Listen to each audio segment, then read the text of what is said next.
অষ্টম শ্রেণীর প্রিয় শিক্ষার্থীবৃন্দ, তোমাদের গণিত অ্যাসাইনমেন্ট 1 দেওয়া হয়েছে। এই অ্যাসাইনমেন্টের প্রশ্নগুলি আগে দেখো। তোমাদের সৃজনশীল প্রশ্ন দিয়েছে। প্রথমে সরল মুনাফার ক্ষেত্রে দেখো, একটা সঞ্চয় স্কিম আছে, এর মূলধন দেওয়া আছে। এরপরে হলো তোমার সময়কাল দেওয়া আছে, মুনাফার হার দেওয়া আছে। এটা মুনাফার পরিমাণ বের করতে বলছে, আই ইকুয়াল টু পিএনআর, এবং মুনাফা আসল এ ইকুয়াল টু বের করতে বলছে। এটা সরল মুনাফা, এটা হলো 1 নম্বর সৃজনশীলটা। চক্রবৃদ্ধি মুনাফার ক্ষেত্রে আবার সেম, কিন্তু মূলধন যা আছে তাই আছে। P equal to 15,000, N equal to 3, R equal to 9। প্রথম বৎসরান্তে চক্রবৃদ্ধি মূল, দ্বিতীয় বৎসরান্তে, তৃতীয় বৎসরান্তে নির্দিষ্ট সময় 3 বছর পর চক্রবৃদ্ধি মুনাফা। এরপরে বলছে কি নির্দিষ্ট সময়কাল 3 বছর পর সরল মুনাফা চক্রবৃদ্ধি মুনাফার পার্থক্য বের করো, এটা বলছে। তাহলে এরপরে তোমাদের আছে সংক্ষিপ্ত প্রশ্ন উত্তর আছে। এখানে 7টা সংক্ষিপ্ত প্রশ্ন উত্তর আছে। আমি মোটামুটি ওই 7টা প্রশ্নেরই এই পুরো প্রশ্নেরই আমি সুন্দর করে তোমাদের সমাধান করে দিয়ে দিয়েছি। তোমরা কি এগুলো শুধু লিখলেই হবে, প্রশ্নের পর থেকে উত্তরগুলি দেওয়া আছে। তাহলে আমি প্রথম একটা অ্যাসাইনমেন্ট করেছি। তোমরা পরবর্তী অ্যাসাইনমেন্টগুলো যদি পাইতে চাও, তাহলে আমার চ্যানেলটাকে যদি চ্যানেলের নিচে সাবস্ক্রাইব বাটনে একটি ক্লিক করে যদি রাখো, তাহলে তোমরা পরবর্তীতে আমার অ্যাসাইনমেন্টগুলিকে তোমরা অতি সহজেই পেয়ে যাবে। নতুন অ্যাসাইনমেন্ট পাওয়ার জন্য ওই সাবস্ক্রাইব বাটনে ক্লিক করে রাখো। দেখো, 1 নং প্রশ্নটা ছিল সরল মুনাফার ক্ষেত্রে। তাহলে সঞ্চয় স্কিমের মূলধন পি ইকুয়াল টু 15,000 দেওয়া আছে। সঞ্চয় স্কিম পূর্ণ হওয়ার সময়কাল এন ইকুয়াল টু 3 দেওয়া আছে। সঞ্চয় স্কিমের হার আর ইকুয়াল টু 9% দেওয়া আছে। এরপরেও 9% ইকুয়াল টু 100/9 সমান 0.09। 3 বছর পর সরল মুনাফা আই ইকুয়াল টু পিএনআর। তাহলে পি এর মান হলো 15,000 বছর, N equal to 3, R equal to 0.09 আমরা পেয়েছি। এই 3টা গুণ করে ফলটা হইল 4,050 টাকা। ক্যালকুলেটর চেপে ফলটা বের করে নেবে। এটার উত্তর হলো কি 4,050 টাকা। তাহলে ক নাম্বারের উত্তরটা আমাদের শেষ হলো। এখন খ নাম্বারের উত্তরটার জন্য হলো ওই আগে সঞ্চয় স্কিমের মূলধন পি ইকুয়াল টু 1500 টাকা, 1500 নয়, এটা 15,000 টাকা। এখানে একটা শূন্য হবে, শূন্যটা তোমরা দিয়ে নিও। 15,000 টাকা। সঞ্চয় স্কিমের পূর্ণ সময়কাল হলো 3 বছর। আবার সঞ্চয় স্কিমের মুনাফার হার আর ইকুয়াল টু 0.09, এটা আমরা আগেই বের করেছি। তাহলে 3 বছর পর সরল মুনাফা আসল। সরল মুনাফা আসলটা কি? A equal to P into 1 plus n r, এটা কি সূত্র। তাহলে ওই সূত্রের মধ্যে বসায় দিয়েছি 15,000 ইন্টু 1 যোগ 3 পূরণ 0.09। তাহলে 3 দিয়ে 0.9 গুণ করে 3 নং 27.27, 1-এর সাথে যোগ করলে 1.27। আমরা যদি গুণ করি তাহলে হয় 19,050 টাকা। এইটাই আমাদের কি উত্তর।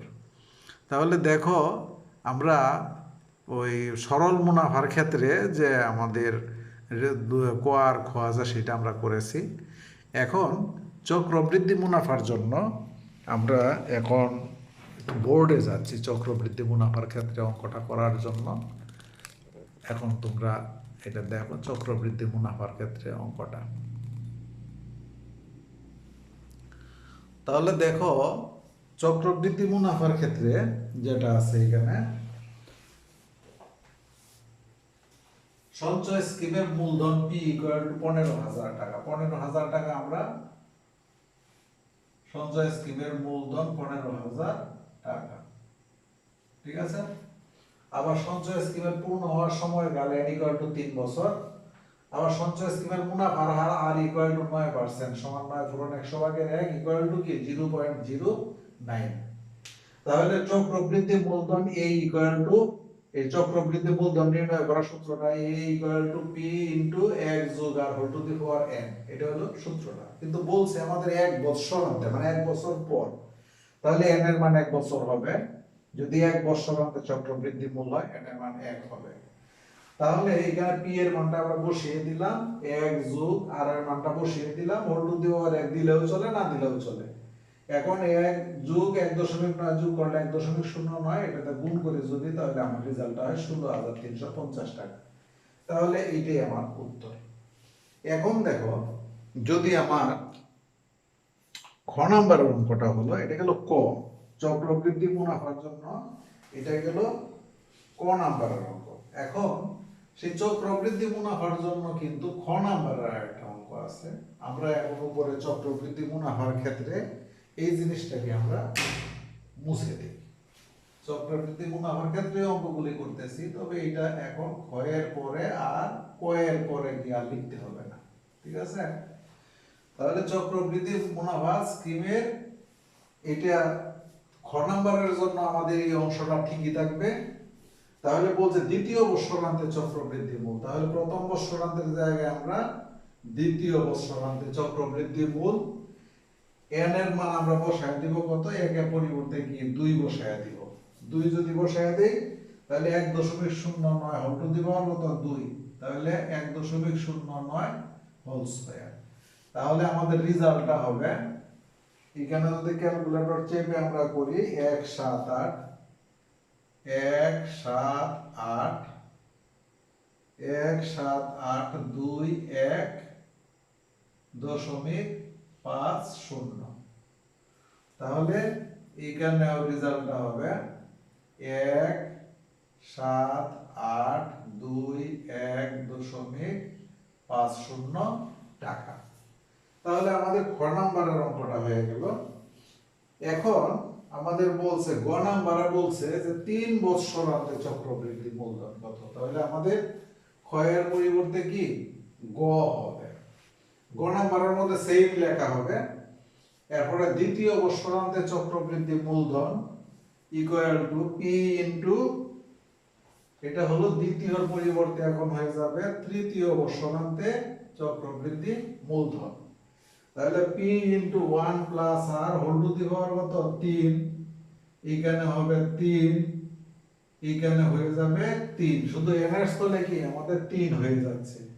তাহলে আমাদের রেজাল্টটা হবে এখানে, এই রেজাল্টটাকে এখন আমাদের চেঞ্জ হয়ে যে রেজাল্টটা হবে 3 বৎসরান্তে, তাহলে হলো 19,425 সমান হলো 19,425.44 টাকা প্রায়।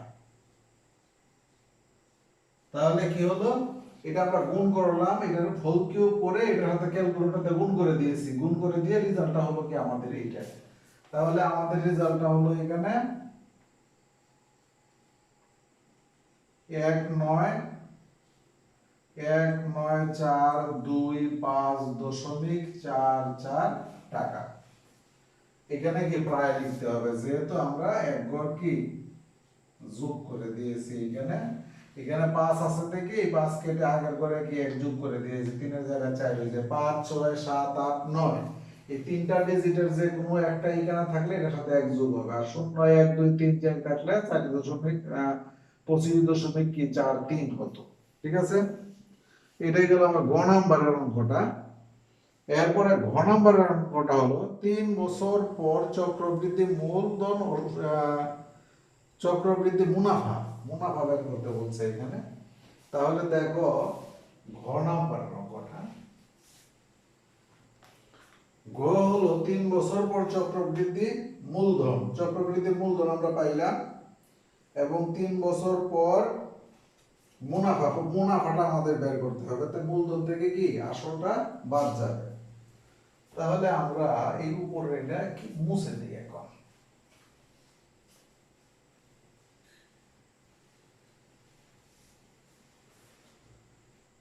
তাহলে ঘ নাম্বার হলো ঘ হলো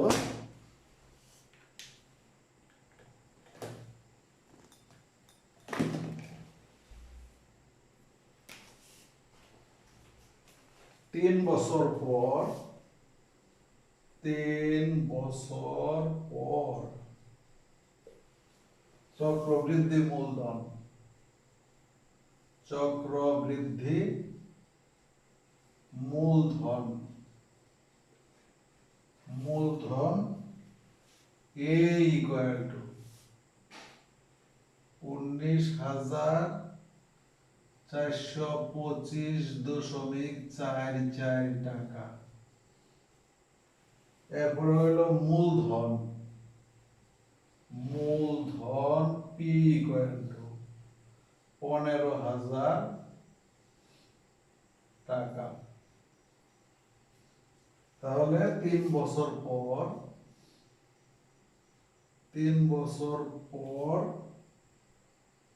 সরল চক্রবৃদ্ধি মুনাফা, চক্রবৃদ্ধি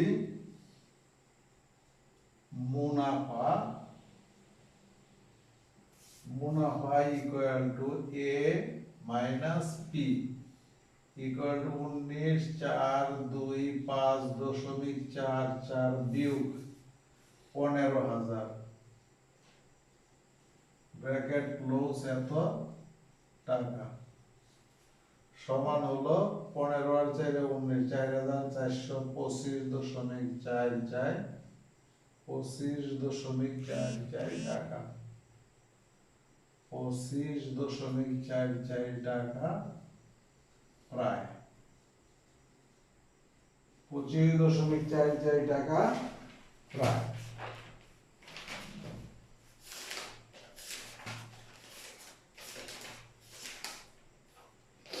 এটা হলো উত্তর।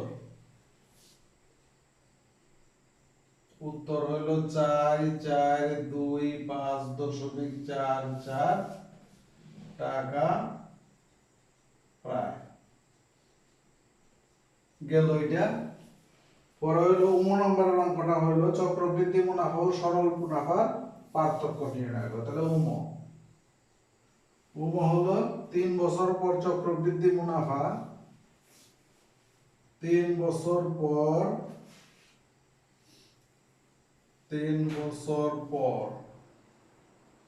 চক্রবৃদ্ধি মুনাফা,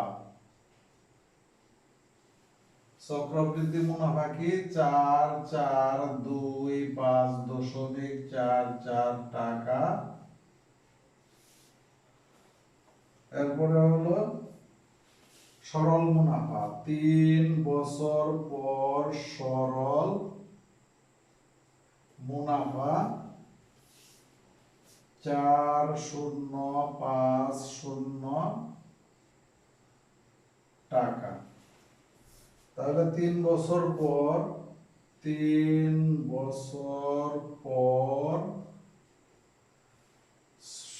চক্র সরল মুনাফা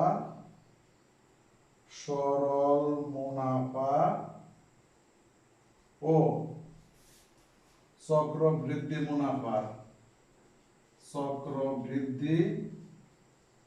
মুনাফার পার্থক্য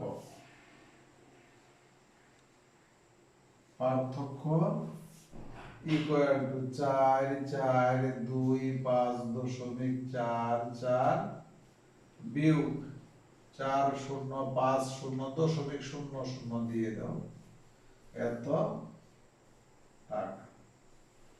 ঠিক আছে, তাহলে বিয়োগ করলে থাকে 375.44 টাকা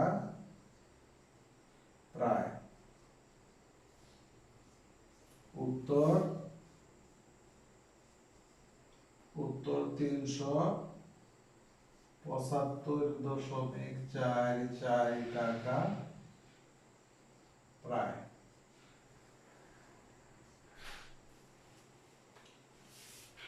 এরপরে আসো সংক্ষিপ্ত প্রশ্ন উত্তর আসো।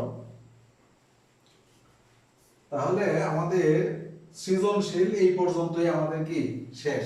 এখন শুরু হবে কি সংক্ষিপ্ত প্রশ্ন উত্তর। তোমরা পরবর্তী সৃজনশীলগুলি যদি পেতে চাও তাহলে চ্যানেলের নিচে সাবস্ক্রাইব বাটনে তোমরা কি একটু প্রেস করো, সাবস্ক্রাইব বাটনে ক্লিক করো, তাহলে আমার পরবর্তী নতুন নতুন ভিডিওগুলি তোমরা পেয়ে যাবে, অ্যাসাইনমেন্টগুলি পেয়ে যাবে। এখন হলো সংক্ষিপ্ত প্রশ্ন, সংক্ষিপ্ত প্রশ্নোত্তর। প্রশ্নোত্তর 1 নাম্বার। এক কি আছে?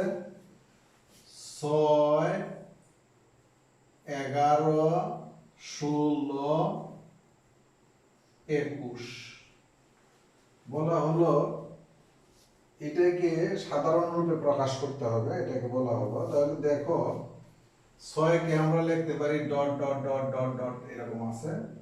তাহলে 6 কে আমরা লিখতে পারি 6 ইকুয়াল টু 5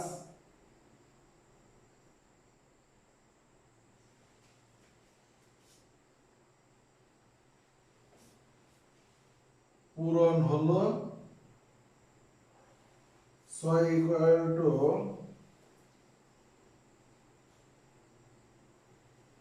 5 ইন্টু 6 যোগ 5 ইন্টু 0 ইকুয়াল টু আমরা লিখতে পারি 6 যোগ 5 ইন্টু 1 বিয়োগ 1, এরপরে হলো 11 ইকুয়াল টু লিখতে পারি 6 যোগ 5 ইন্টু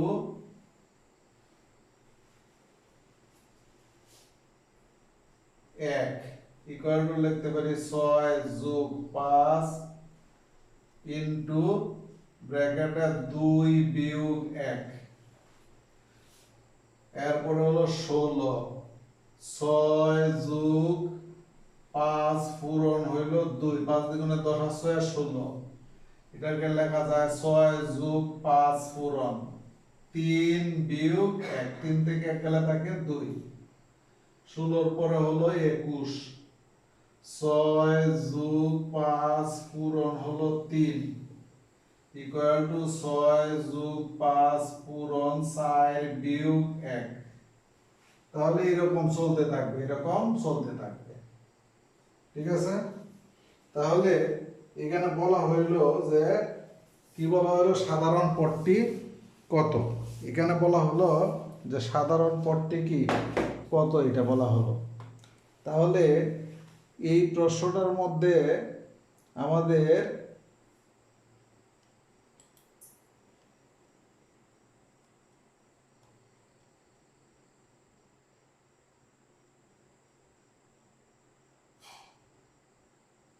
বীজগাণিতিক রাশি নির্ণয় করো, এটার বীজগাণিতিক রাশি নির্ণয় করো।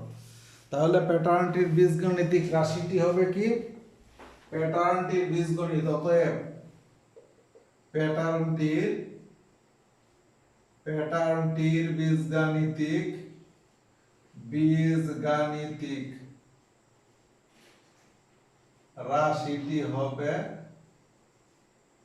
রাশিটি হলো, তোমরা দেখো প্রথম পদের জন্য এখানে 1 আছে, দ্বিতীয় পদের জন্য 2, তৃতীয় পদের জন্য 3, চতুর্থ পদের জন্য 4, তাহলে কতম পদের জন্য এখানে কি 4 এর জায়গায় ক হবে। 6 যোগ 5 ইন্টু ক বিয়োগ হইল 1 সমান 6 যোগ 5 ক বিয়োগ 5 সমান 5 ক যোগ হলো 1, এটাই উত্তর। উত্তর হলো 5 ক যোগ হলো 1, ঠিক আছে? এর পরের প্রশ্নটা হলো আমাদের, পরের প্রশ্নটার মধ্যে কাঠি দেওয়া আছে কয়টা, এটা হলো কয়টা কাঠি দেওয়া আছে। 2 নম্বরের প্রশ্নটা যেটা আছে, 2 নম্বরের প্রশ্নটা হলো যে এরকম কাঠি দেওয়া আছে 2, এই দেওয়া আছে এই 1 2 3 4 5টা কাঠি আছে। কাঠির সংখ্যা প্রথমটা হইল 5, পরেরটার মধ্যে এইরকম দেওয়া আছে, দেখো 1 2 3 4 5 6 7, এখানে হলো কি 7। আবার পরেরটার মধ্যে কাঠি দেওয়া আছে এরকম, এরকম দেখো দেওয়া আছে, আবার এরকম। তাহলে 1 2 3 4 5 6 7 8 9, এখানে দেওয়া আছে 9টা। তাহলে বলা হলো কি যে পরবর্তী চিত্রের কাঠির সংখ্যা কত হবে চিত্রটি আঁকো। তাহলে পাশাপাশি দেখো, পাশাপাশি দুইটি কাঠির সংখ্যার পার্থক্য, পাশাপাশি পাশাপাশি দুইটি কাঠির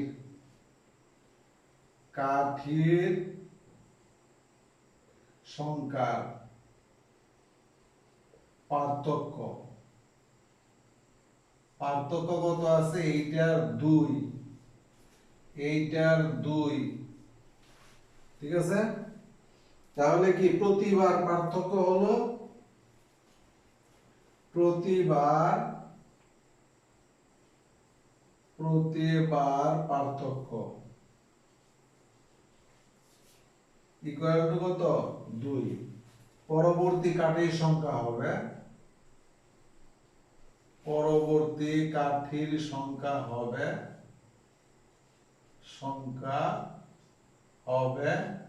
এখানে আছে কত? 9। 9 যোগ হলো কি 2 সমান 11টি। কাঠির সংখ্যা হবে 11, টি দেওয়ার দরকার নাই। চিত্রটা হবে চিত্রটা বলছে একটা, আমাদের চিত্রটা প্রথমে এঁকে নাও, যেভাবে আছে এইভাবে চিত্রটা প্রথমে এঁকে নাও। এই আমার কয়টা হলো? এখানে আছে 4 5 6 7 8 9, এই হলো 10, এই হলো 11, ঠিক আছে। আবার শেষ এটা। এরপরে আসো, এরপরে এটা আছে 1 মিটার কাকে বলে। 3 নম্বরের যে প্রশ্নটা আছে এটা হলো 1 মিটার কাকে বলে। তাহলে দেখো তোমাদের বইয়ের মধ্যে এটা আছে, আমি ওই তোমাদের বই থেকে এটা লিখে দিচ্ছি। 1 মিটার, 1 মিটার, 1 মিটার কি পৃথিবীর উত্তর মেরু থেকে, পৃথিবীর উত্তর মেরু থেকে ফ্রান্সের রাজধানী, ফ্রান্সের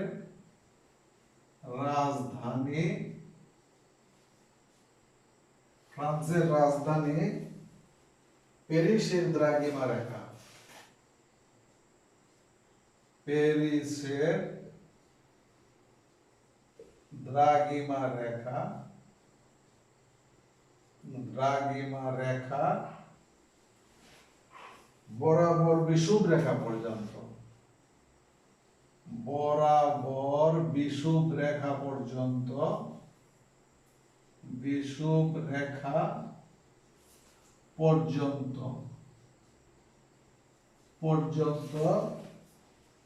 দৈর্ঘ্যের কোটি ভাগের 1 ভাগকে, দৈর্ঘ্যের, এটা হলো 3 নাম্বার প্রশ্ন, দৈর্ঘ্যের কোটি ভাগের 1 ভাগকে, 1 ভাগকে মিটার হিসাবে গণ্য করা হয়, হিসাবে গণ্য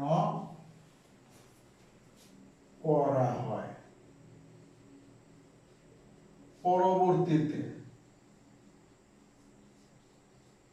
পরবর্তীতে প্যারিস মিউজিয়ামে রক্ষিত,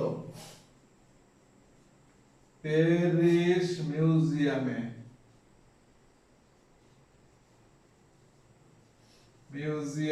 রক্ষিত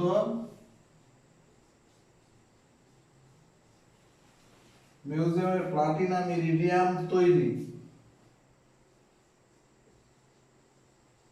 প্লাটিনাম ইরিডিয়ামের তৈরি। ইরিডিয়াম একটা ধাতু, ইরিডিয়ামের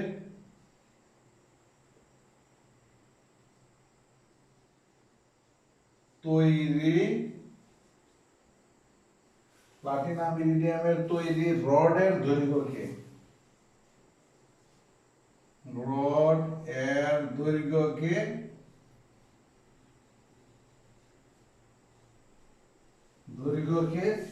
1 মিটার হিসেবে স্বীকৃত। দৈর্ঘ্য, রডের দৈর্ঘ্য 1 মিটার হিসেবে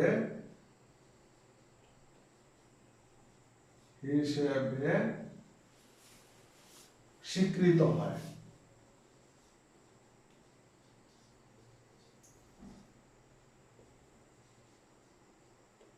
স্বীকৃত হয়। তাহলে কি হলো? পৃথিবীর উত্তর মেরু থেকে ফ্রান্সের রাজধানী প্যারিসের দ্রাঘিমা রেখা বরাবর বিষুব রেখা পর্যন্ত দৈর্ঘ্যের কোটি ভাগের 1 ভাগকে মিটার হিসেবে গণ্য করা হয়। পরবর্তীতে প্যারিস মিউজিয়ামে রক্ষিত প্লাটিনাম ইরিডিয়ামের তৈরি রডের দৈর্ঘ্য 1 মিটার হিসেবে স্বীকৃত হয়। তাহলে এই গেল এটা। পরে হলো অধিক পরিমাণ বস্তুর পরিমাপের জন্য ব্যবহৃত মেট্রিক পদ্ধতির 2টি এককের নাম লেখো। তাহলে হলো 4 নাম্বার। 4 হইল অধিক পরিমাণ বস্তু পরিমাপের জন্য। 4 অধিক পরিমাণ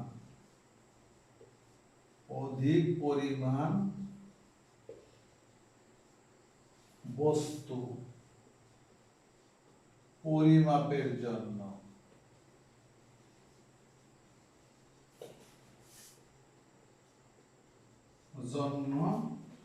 ব্যবহৃত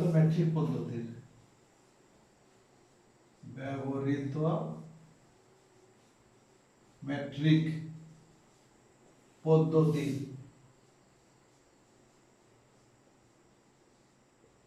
পদ্ধতির 2টি এককের নাম। 2টি একক হলো কি? ভরের একক,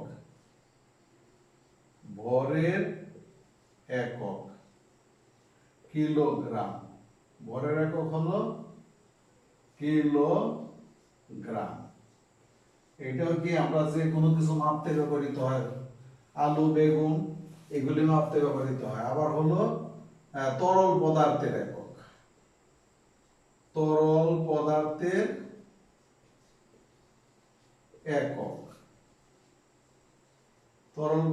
একক হলো লিটার। আবার দৈর্ঘ্যের একক বলতে পারি, তোমরা যদি মনে করো আরেকটা দিয়া দিবা, তাহলে দৈর্ঘ্যের একক এটা হলো মিটার। 2টা দিলেই হবে, যেহেতু 2টা বলছে, 3টা দেওয়ার দরকার নেই। তাহলে 4 এর পরে হলো কি? 5 নাম্বার। 5 নাম্বার বললো, 5 নাম্বার কি বলছে? 5 নাম্বার বলছে যে 10 একর সমান কত মিটার? আমরা জানি কি জানি? 1 একর সমান 4046.86 বর্গ মিটার। ঠিক আছে? অতএব 10 একর সমান 4046.86 পূরণ 10 বর্গ মিটার। তাহলে সমান হলো 4046.8.6 বর্গ মিটার। উত্তর 4046.8.6 বর্গ মিটার। এটাই হলো কি আনসার। ঠিক আছে? পরে হলো এটা গেল 5 নাম্বার। 6 নাম্বার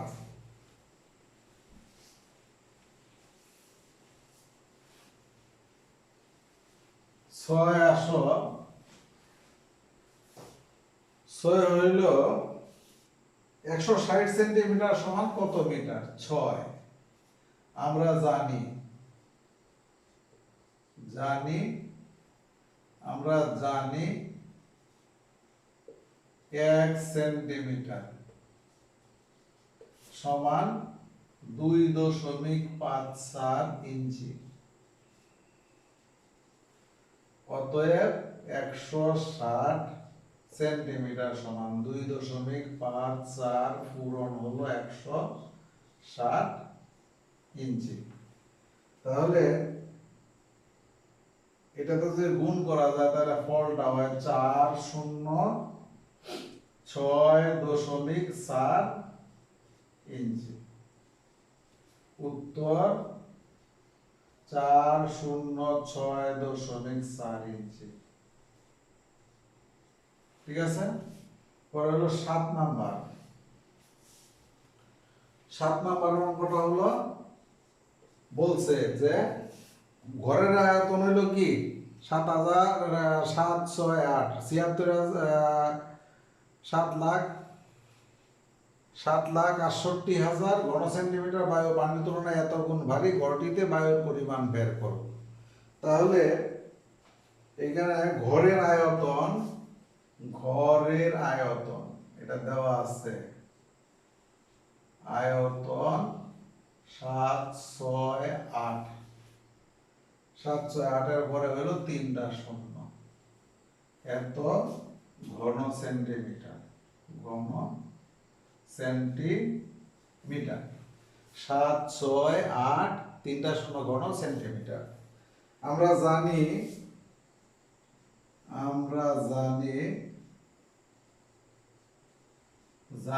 4 ডিগ্রি সেলসিয়াস তাপমাত্রায়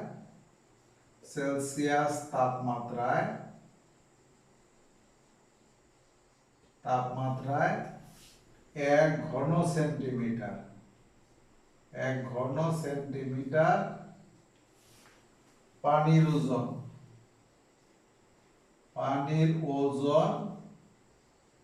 1 গ্রাম। অতএব 1 ঘন সেন্টিমিটার বায়ুর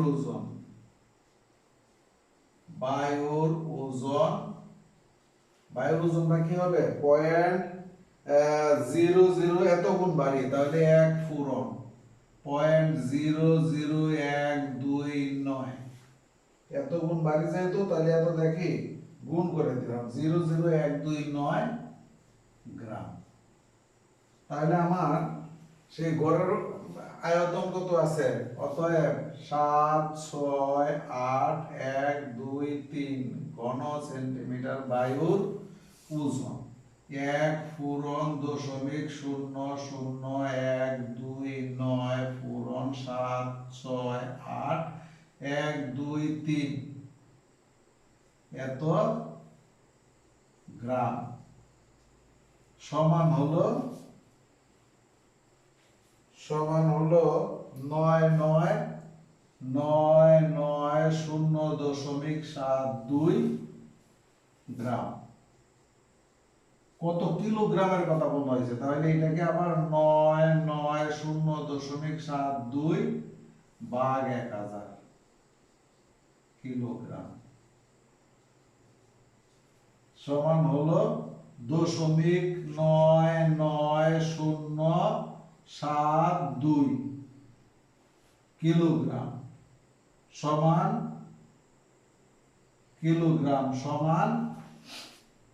0.991 কিলোগ্রাম প্রায়।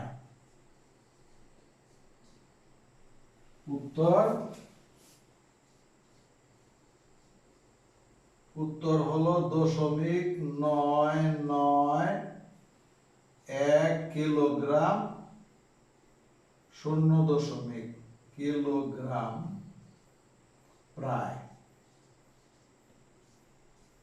প্রিয় শিক্ষার্থীবৃন্দ, আমাদের এই ছিল সৃজনশীল এবং কি সংক্ষিপ্ত প্রশ্ন উত্তর তোমাদের অ্যাসাইনমেন্ট 1-এর তাহলে অ্যাসাইনমেন্ট 1 এর জন্য তোমাদের যে উত্তর আছে শুধু উত্তরগুলি সরাসরি লিখে দিলেই হবে।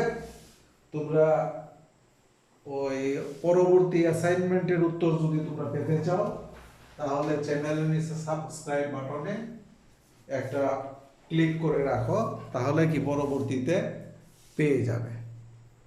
তাহলে দেখো এখন তোমাদের উত্তরটা হলো 0.991 কিলোগ্রাম প্রায়। তাহলে আজ এ পর্যন্তই। থ্যাংক ইউ এভরিবডি, সবাই ভালো থাকো, সুন্দর থাকো।